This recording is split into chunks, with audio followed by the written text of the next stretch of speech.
The government has released the findings of Australia's intelligence agency review, showing positive signs for the capability of Australia's national intelligence community. Joining me now is former Home Affairs Secretary Mike Pezzullo. Mike, always great to see you. Thanks for your time.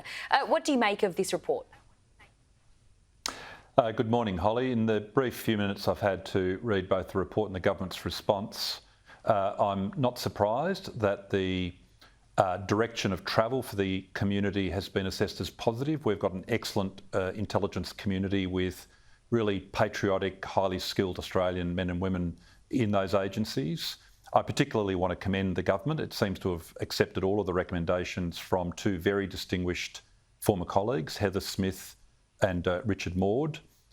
You couldn't ask for a safer and better pair of hands to examine this issue.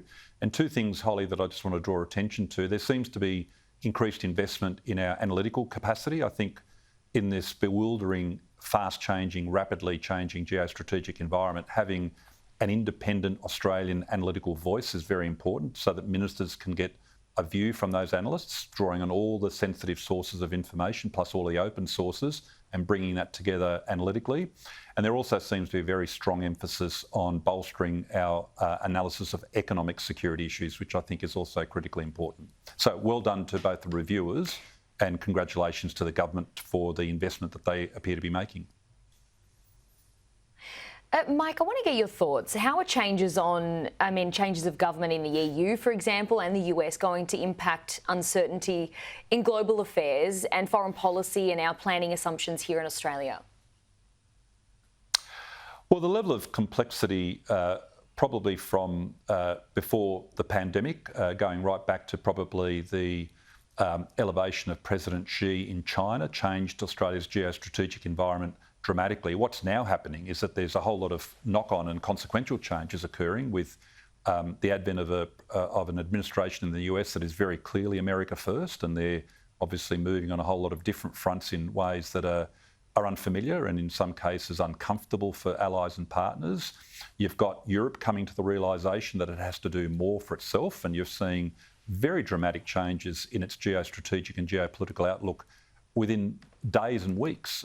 Look at the rearmament proposals that have emerged just in the matter of weeks, and obviously I suspect we'll jump onto this soon, looking at putting in a deterrent force into Ukraine to underwrite Ukrainian security.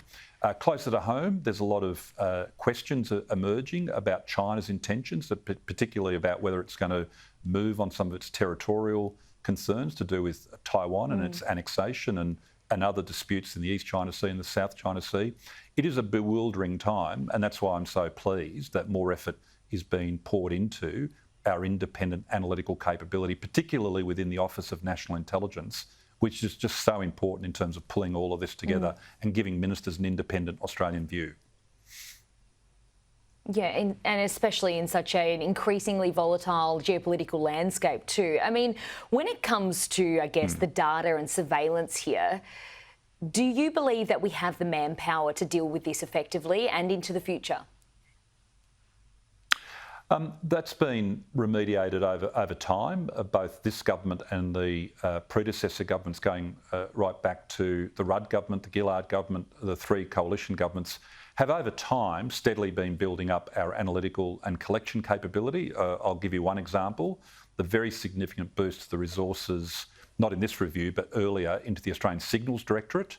I can assure your viewers there's very little that can be discussed about those capabilities without breaching national security, and we don't want our adversaries to fully understand just how capable those magical superpowers of SIGINT are, signals intelligence. So there's been a steady building up of capability. We've got, on a per capita basis, some of the best intelligence operatives in the world. There's been some investments in our secret clandestine intelligence service, ASIS, as well. There's been advances in geospatial imagery intelligence. And in recent years, there's been a better exploitation of what's known as open source data. There's a lot of data just swirling around open sources, and pulling that together using smart algorithms has really improved.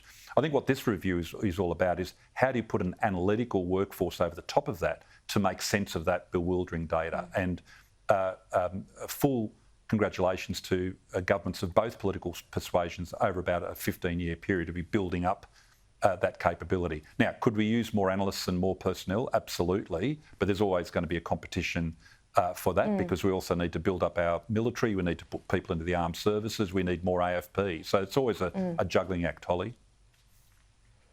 Absolutely. I want to get your thoughts on Trump's tariff mission as well today. I mean, tensions seemingly cooling with the EU, but I mean, there's no doubt there's more to come. China will likely be a target here. How do you perceive that that's going to inadvertently impact Australia?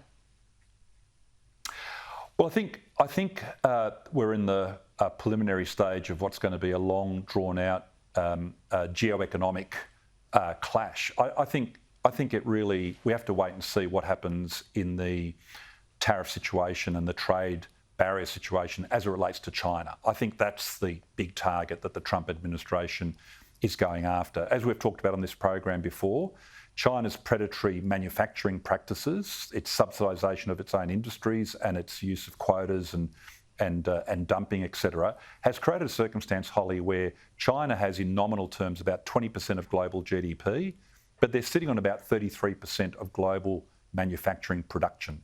That situation cannot be allowed to continue because what that does is two things. One, they get incredible control over critical sectors such as shipbuilding, which they now are dominant on, and President Trump has talked about a renaissance being required of American shipbuilding, and that I think is to be supported for both commercial but also geostrategic and military reasons, but also prevents other countries from getting the advantage that China had in years past of growing their economies through manufacturing. So countries like Vietnam, Malaysia, Indonesia, they should be getting some of the spoils of that manufacturing, but China's sitting on it.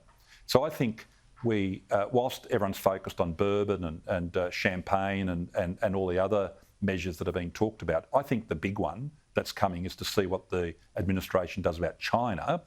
And that will have no doubt, if it's done properly, a contractionary effect on Chinese growth, but hopefully it'll then disperse that growth to other markets.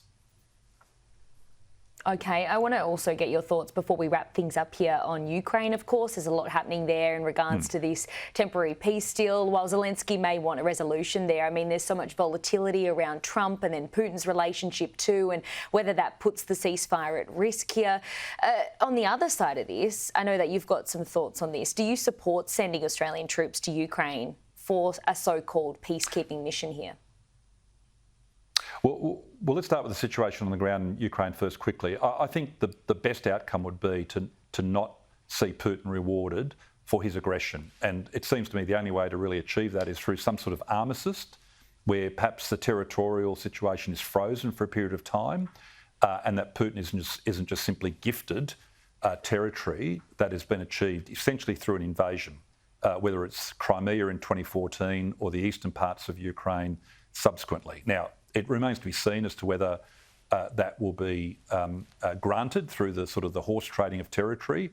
Personally, I'd like to see him not win any territorial gains at all, at least in a permanent sense, but perhaps an armistice being put in place and a longer-term peace effort then being put in place to resolve territory. What that would require, though, and this is where the use of the term peacekeeping needs to be critically examined, I think to prevent further incursions, you're almost looking at the armistice that's on the Korean Peninsula, where you've actually got a heavy warfighting force, one that can deter future aggression, and that's going to have to be a very large force, and a very large force principally provided by the Europeans, perhaps 30 to 100,000 troops to provide that thick barrier that would deter a further Russian incursion. Holly, if we had a larger defence force, 2 or 3 times the size of our current defence force, yes, we should probably consider sending troops. Our defence force is too small and we've got priorities here back home.